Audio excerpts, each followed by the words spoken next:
تازه او بد خبر د افغانستان په 12 ولایتونو کې د ورښتونو او سیلابونو د راوتلو وړاندوینه شوې. سلام ستړي مشئ، وخت مو په خیر. د سرحد نیوز قدرمن لیدونکو ښه راغلاست د نن ورځې مهمو خبرونو ته.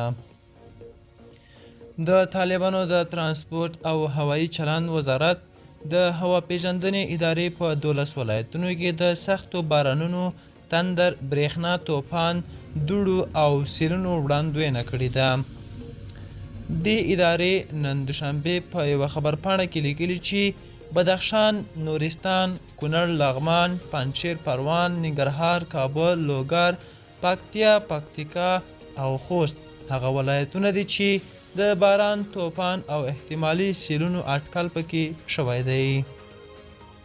د ادارې د معلوماتو له مخې په بېلابېلو سیمو کې د ورښت اندازه به له 15 څخه تر 15 ملي مترو پورې وي. ګران دوستانو، دا و د نن ورځې ویډیو. تر بیا خیر چارې، ښه وخت.